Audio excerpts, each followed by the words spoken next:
राम राम किसान भाइयों, स्वागत है आपका उन्नत किसान डेयरी में।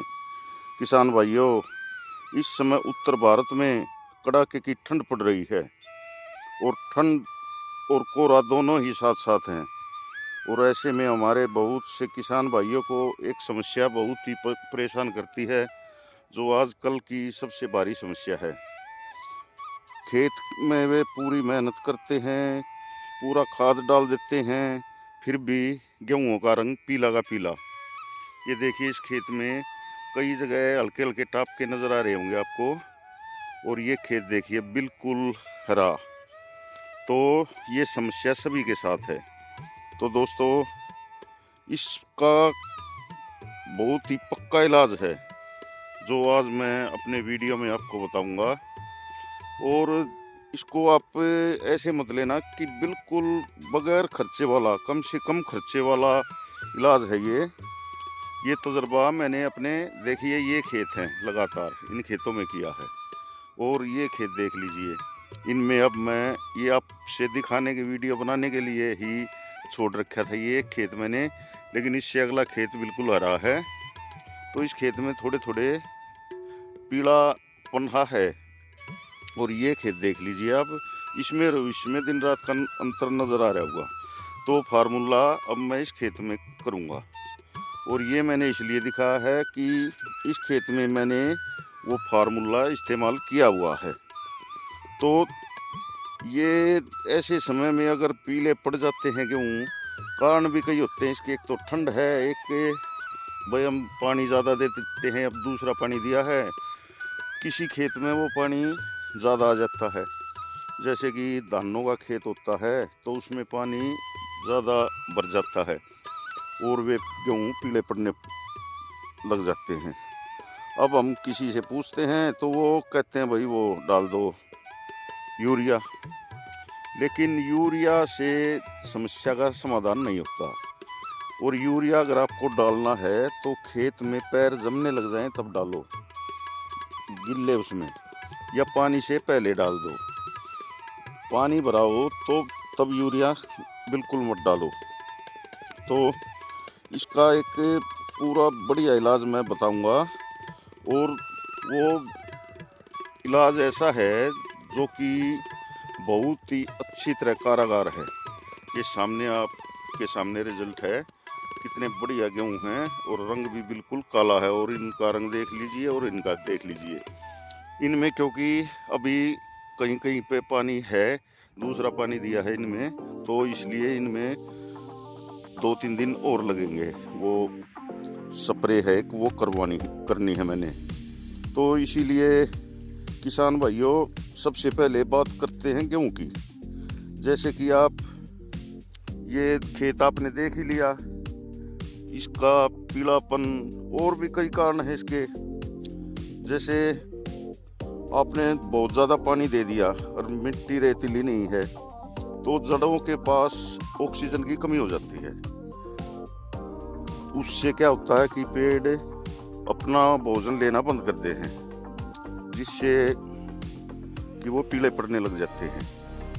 और इस समय मिट्टी में नाइट्रोजन के साथ साथ मैग्नीज और जिंक की भी भारी कमी हो रही है।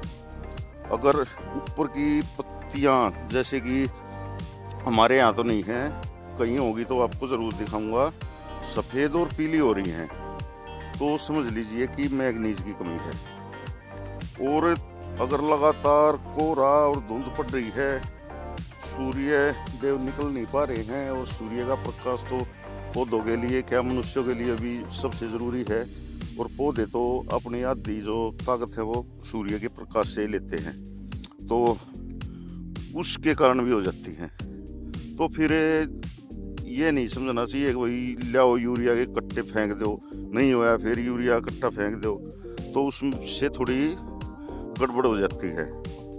और ज़्यादा यूरिया पड़ने से और बीमारियां भी ज़्यादा आऊँगी, और फिर वे इतने बढ़ जाएंगे कि फिर जो कटाई के समय पर तो पहले हम जो पानी देते हैं उसमें सारे लौट जाएंगे और फिर दाना बेकार। तो ये कुछ 2-3 कारण हैं जिनके कारण हो जाते हैं ये। तो इनसे इतना नहीं घबराना चाहिए। इसमें यूरिया डालने के बजाय आपको एक स्प्रे बताऊंगा मैं, तो वो ज़रूर डालना, जो कि सबसे सही कारागार रहेगा। तो उसमें क्या है कि वो स्प्रे आप एक बार कर दो और फिर उसका रिजल्ट देखो। तो और वीडियो को पूरा देखना दोस्तों, ताकि आप उस जो वो स्प्रे में बताऊंगा उससे आपको पता चल सके और आपको लाभ ही होगा, उससे नुकसान नहीं होगा कोई भी, और कम खर्चा है।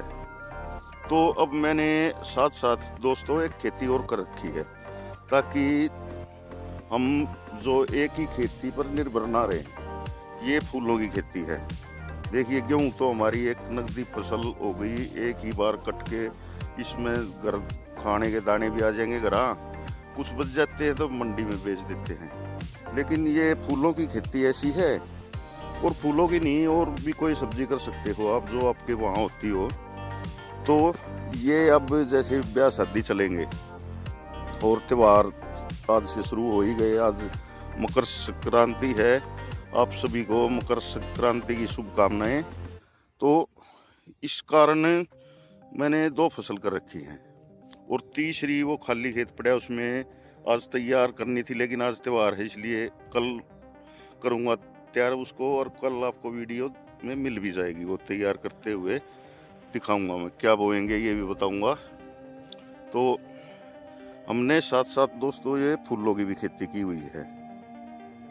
इस खेत में देख लीजिए आप, हमने तीसरी बार फूल तोड़े हैं। वो मेरे इस जो वीडियो चल रहा है उसमें आप देख सकते हैं, उन्नत किसान डायरी चैनल पर। तो हमने देखिए नर्सरी से ये पेड़ लिए थे। इसमें था पहले धनिया, और धनिया में जैसे कटाने को है, तो उस समय पे नर्सरी में हमने ये पौध मिल गई थी। इनकी गेंदे के फूल हैं ये इस तरफ, और ये कौन सा फूल है इसका नाम तो मेरे को मालूम नहीं, लेकिन ये हम लेकर आए थे, और पहली बार ही की है ये खेती हमने। तो तीसरी बार कल तोड़वाई हुई थी इनकी। तो जो छोटे पेड़ थे वो तो देखिए दोस्तों जल्दी चल पड़े थे। ये देख लीजिए आप, कितने बड़े बड़े बारे बारे पेड़ हो रहे हैं, और फूल भी कितनी मात्रा में लगे हुए हैं, आप देख सकते हैं। और उस तरफ देखिए थोड़ा सूर्य देव है, उस तरफ कम ही नजर आएगा, लेकिन उस तरफ के पेड़ बहुत ही हल्के हैं अभी, क्योंकि वे एक तो नर्सरी थी वो ज़्यादा दिनों की लंबी पौध हो रही थी। तो वो यहाँ पर जैसे लगा दी हमने, ये साथ साथ ही लगाई थी, तो वे चली लेट, और ये चल पड़ी साथ साथ में। तो एक थोड़ा सा ये ध्यान और रखें कि नर्सरी ऐसी लें जो कि ताज़ा हो। नर्सरी में से अगर पौध लें और अपनी लगा लें तो सबसे अच्छी बात होती है, और उनको भी ऐसी लगाएं कच्ची कच्ची सी, ज़्यादा पक्की हुई पौध नहीं ले आएं। और देखिए हमने इनमें अच्छी तरह से निराई गुड़ाई करके, बिल्कुल साफ खेत है, कहीं कोई खरपतवार नज़र नहीं आ रहा है। ये बीच में थोड़ा सा खाली है, यहाँ 15-20 पेड़ है। इसमें जैसे धनिया था उन्होंने नुकसान कर दिया, वो आके धनिया काटने लगे, उन्होंने ध्यान नहीं दिया इसमें कि इसमें फूल भी बोए हुए हैं। तो उन्होंने फिर बताने के बाद आगे नुकसान किया नहीं उन्होंने। तो ये देख लीजिए खेत पूरा का पूरा आपके सामने है। तो इसमें भी आगे भी अब फूल आने लग गए हैं उसमें भी।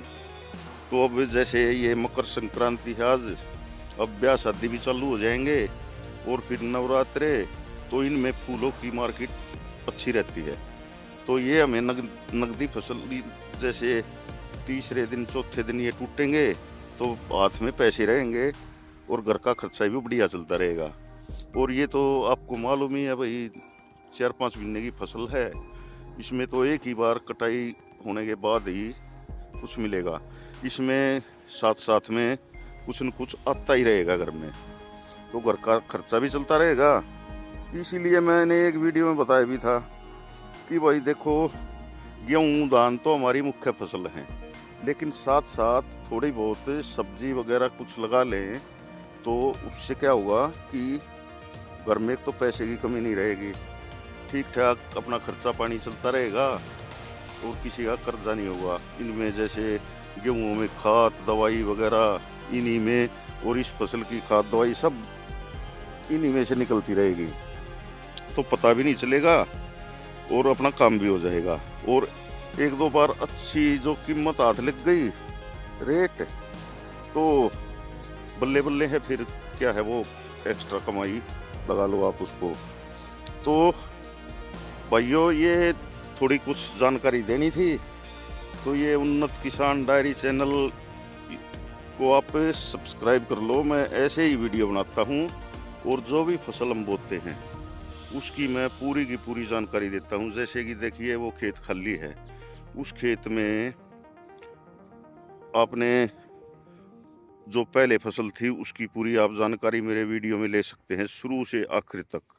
जो भी हमने बोया है, गेहूँ जैसे हमने शुरुआत की थी पड़े से, और फिर पड़े आ गई, बाई बुआई जो भी कुछ किया, कैसे बुआए थे, कितना खाद डाला, कितना क्या किया, सब कुछ आपको अपडेट मिल जाएगा। हम जो फसल यहाँ अपनी उगाते हैं। अब उस अगले खेत को कल मैं तैयार करूँगा। तो इससे पहले उसमें गोभी थी, उससे पहले पालक थी, सभी की जानकारी मेरे वीडियो में आप उन्नत किसान डायरी चैनल पर ले सकते हैं। और दोस्तों अब मैं आपको वो फार्मूला बता देता हूँ जिससे ये गेहूँ जो पीलापन है यो आपका ठीक भी हो जाए और कम से कम खर्चा हो। तो यो एक स्प्रे है जो आपको 1 एकड़ के लिए बता रहा हूँ मैं। तो इसमें क्या है दोस्तों कि आप लिख लेना, और लिख क्या फिर मेरा वीडियो भी है। इसमें आप 700 ग्राम जिंक सल्फेट जो 33% वाला होता है, 500 ग्राम मैग्नीज सल्फेट और 1 किलो यूरिया, इन तीनों को 150 से 200 लीटर पानी में घोल लो और दोपहर के समय स्प्रे करो। जब ओस बिल्कुल सूख ले, आप देख लेना 3 से 4 दिन में आपका खेत ऐसा हो जाएगा जैसे ये सामने खेत दिख रहे हैं, बिल्कुल काले हरे, और आपका ज़्यादा खर्चा भी नहीं होगा। और ये तीनों चीज़ ऐसी है जो आपकी फसल के लिए बिल्कुल भी नुकसानदायक है ही नहीं। तो इससे ना तो आपको घाटा है, कुछ न कुछ ताकत ही मिलेगी। अगर मान लो कुछ भी भाई गड़बड़ वाली चीज़ होती तो मैं आपको बताता ही नहीं, क्योंकि मैं भी खेती करता हूँ और ये वीडियो को वो करने के लिए मैं बता नहीं रहा हूँ।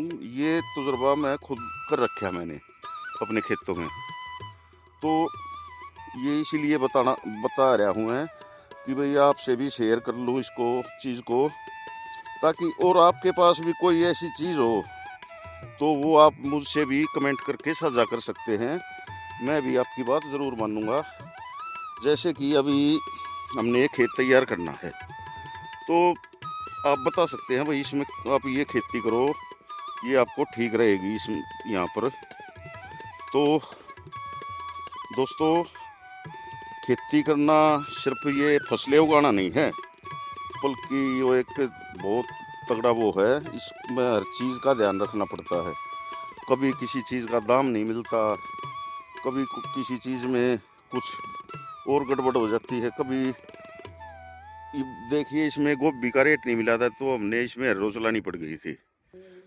तो इसीलिए हमने 2 फसल बो रखी है भाई, इसमें नुकसान होगा तो इसमें पूर्ति कर लेंगे। तो किसानों का चलता ही ऐसा है। तो इसीलिए थोड़ा सा हमें और समझदारी से काम लेके उन्नत तकनीक जो आजकल की तकनीक आ रही हैं, जैसे भी गूगल पे सर्च कर लो सभी, या ये वीडियो के माध्यम से बहुत सारी वीडियो मिल जाएंगी आपको। ये फार्मूला भी कई जगह मिलेगा, आप देख लेना बेशक।